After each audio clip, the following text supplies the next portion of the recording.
SummerSlam 2024 looks set to continue WWE's streak of hot PLEs, and some major storyline developments will likely occur.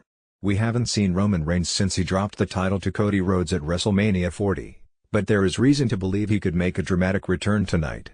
Fans have been chanting "We want Roman" throughout the Bloodline 2.0 angle, and as we've grown closer to tonight's show, Solo Sikoa has been proclaiming himself to be the tribal chief. What happened on SmackDown last night set the table even further. Up until yesterday, BetOnline had a prop bet available for Roman returning at SummerSlam. He was listed as a -400 favorite, at one point, to do so. That prop bet is no longer available, likely due to the Bloodline rules stipulation added. That stipulation, as it did with Night 2 of WrestleMania 40, opens the door for a bevy of interfering wrestlers, one of whom will likely be Roman. Denim jacket like Triple H or MJF, but the feeling will be the same. However, it might not even be the best part of this show. Morgan is listed as a -800 favorite, and it's hard to disagree with that. I mean, we all know what's happening, right? Dominic will turn on Ripley and align with Morgan. The new Judgment Day faction will consist of Morgan, Finn Balor, JD McDonagh, Carlito, and Dominic, while Ripley and Damian Priest leave the group and continue to be babyfaces. Morgan's revenge tour will be complete as she'll have finally taken everything from Ripley.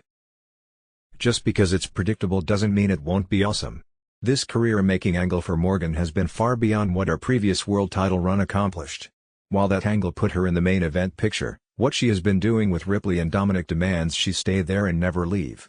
It's been the talk of the wrestling world in a way few other angles in recent memory have been. Part of that is the creative, part of it is that the company is just super hot right now, but a very large chunk of the angle's success has been Morgan and Dominic's performance. As for Ripley, this kickstarts her run as the division's most dominant babyface. It's a spot she could be in for a very long time to come, even when Becky returns. Cody Rhodes is a -5,000 favorite to beat Sikoa and retain his title. Barring anything completely ridiculous happening, that's what will take place. Rhodes beating Sikoa is not in doubt, but that's not where the intrigue in this match comes in. Now that the Bloodline rules stipulation has been added, we know this isn't going to be as much of a match as it will be a run-in fest featuring old and new members of the Bloodline. In addition to Roman, we could see Jey Uso, a returning Jimmy Uso, a debuting Ty Tonga, and possibly even a confused R-Truth get involved. An appearance by The Rock isn't even off the table, although it feels pretty unlikely to happen until we get closer to the Netflix deal. When this match is over, Rhodes will be free from the Bloodline. He'll move on to other stories, like Randy Orton eventually turning on him. The Bloodline will move into its Civil War era, with the babyface side led by Roman taking on Sikoa's version of the group. Gunther is listed as a -500 favorite and likely will walk out of SummerSlam the new champion. If it wasn't for Priest having turned babyface recently, I'd have said Gunther would win this clean too. It feels more likely that they will protect Priest now, however. I wouldn't be surprised if it's a member of Judgment Day, possibly Balor, who ends up costing Priest the match and leading to a feud between the two.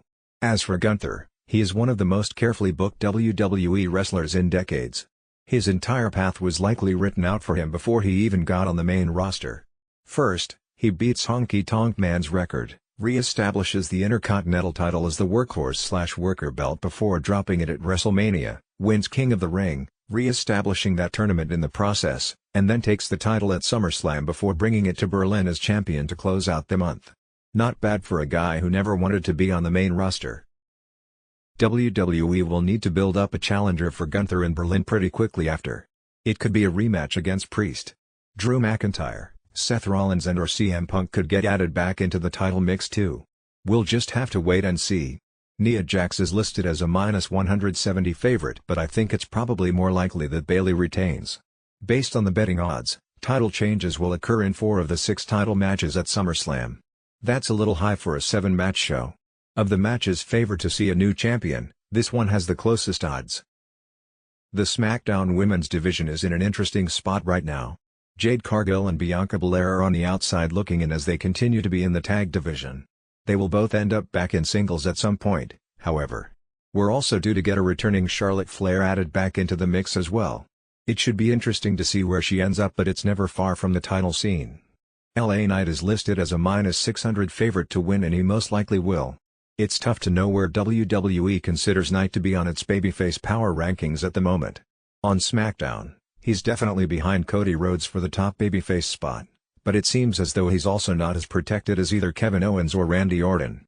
Although, Orton turning heel is likely going to take place in the next few months. When Roman Reigns returns and is slotted in with the SmackDown babyfaces, Nia will drop another spot down that list too. Despite how popular he's become, it still seems like he's spinning his wheels right now on the main roster. A title win over Paul could help. Braun Breaker is listed as a -5,000 favorite to win the title, and I would be absolutely shocked if anything other than that happens on Saturday. I thought they were going to give Breaker the Goldberg treatment up until his loss to Zayn at Money in the Bank, but they decided not to go that route. Taking a few losses might be better for him in the long run, though. You could just make Breaker an unstoppable monster en route to a world title shot, but unless you plan on giving him the title within the next year, you will eventually hit a roadblock with those plans. Yes, Breaker lost to Sami, but he learned from it, and now he's even more unstoppable because of it.